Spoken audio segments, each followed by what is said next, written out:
Um teorema muito útil quando n é dado por uma fórmula, ou mais em geral, por uma função, é o seguinte. Se f de x tiver um certo limite,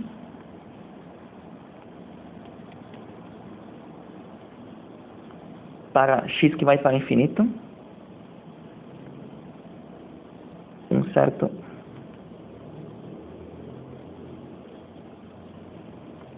limite,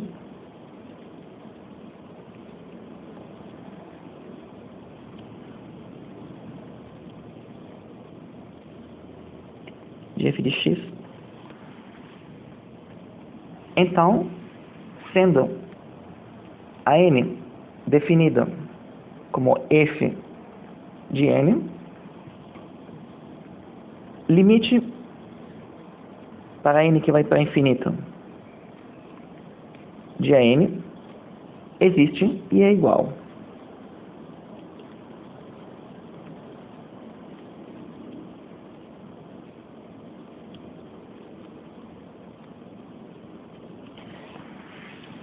Sem dar uma demonstração precisa, por que essa coisa tem que ser verdadeira? Vamos pensar. Na verdade, a definição de limite para uma sequência, uma função, é bem parecida. Mas, para uma função, tem que botar em conta os valores de f de x para todo x real. Então, se f de x tiver um certo limite para x que vai para infinito, significa que se x for qualquer número real suficientemente grande,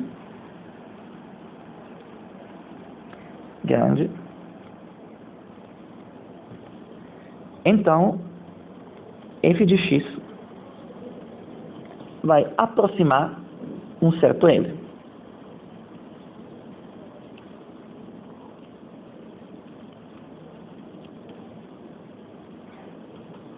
Ele ou virar muito grande, ou muito grande no negativo, caso o limite seja mais ou menos infinito.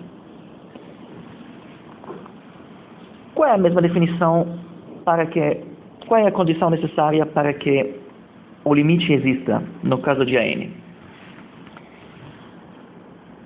Bem, é quase exatamente a mesma coisa, só que, na verdade, é necessário que essa coisa seja verdadeira somente para n inteiro suficientemente grande.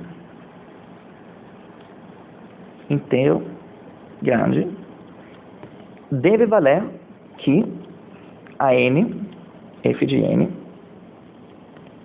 vai aproximar ele, ou equivalentemente virar muito grande caso o limite seja mais infinito, ou muito grande no negativo caso o limite seja menos infinito.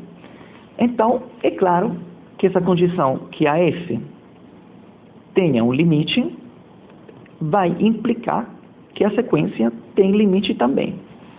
Por isso, por exemplo, vira muito fácil calcular o limite de AN quando n vai para infinito e a n, por exemplo, é dado por 3n ao quadrado mais 2 dividido por 2n ao quadrado mais n mais 5. Porque é suficiente calcular o limite para x que vai para infinito de f de x, ou de f de x é exatamente essa função que define a n. Então, o limite para x que vai para infinito de 3 vezes x ao quadrado mais 2 dividido 2 x ao quadrado mais x mais 5. Isso vai ser o limite de 3 vezes x ao quadrado, 1 mais 2/3 dividido por x ao quadrado, dividido por 2x ao quadrado, 1 mais 1 dividido 2x, mais 5 dividido 2x ao quadrado. Tá? Todos eles vão para zero.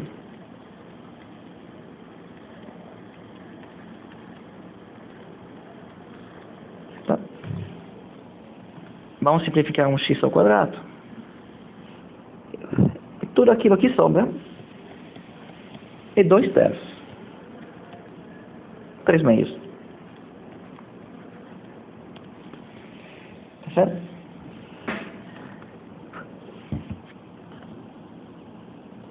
Vamos ver agora que, na verdade, como falei,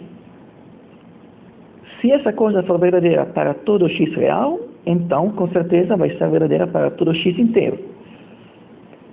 Mas essa condição é verdadeiramente mais forte. Então, é possível, vamos fazer um exemplo, em que f de x não tem limite, mas os AN têm limite.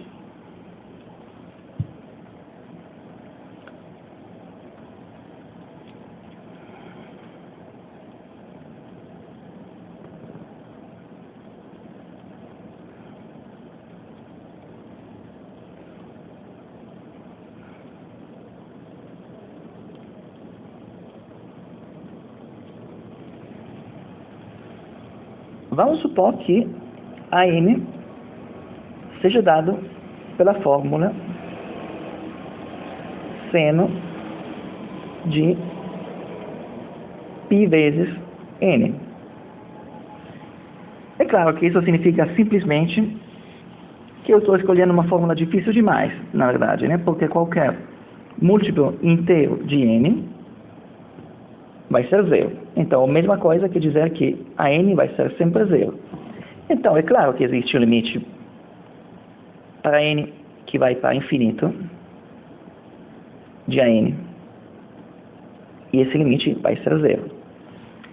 Porém, se eu escolher a definição como seno de π vezes n, a função f de x correspondente vai ser seno de πx. E nesse caso, o limite para x que vai para infinito de f de x não existe. Porque o seno vai continuamente oscilar entre -1 e 1.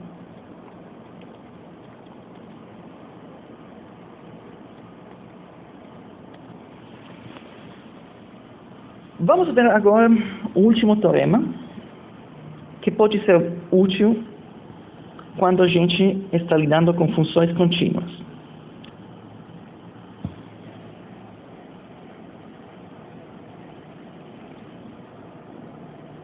Se a n tiver limite L, para n que vai para infinito,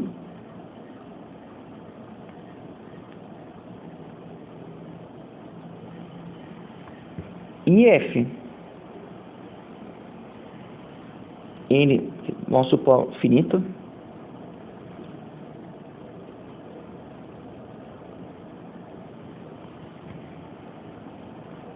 e f for uma qualquer outra função que é contínua a L,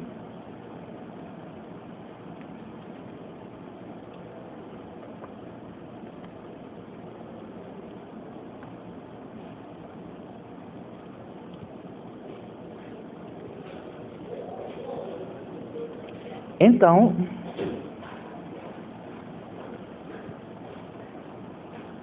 f, o limite de f de AN é igual a f do limite.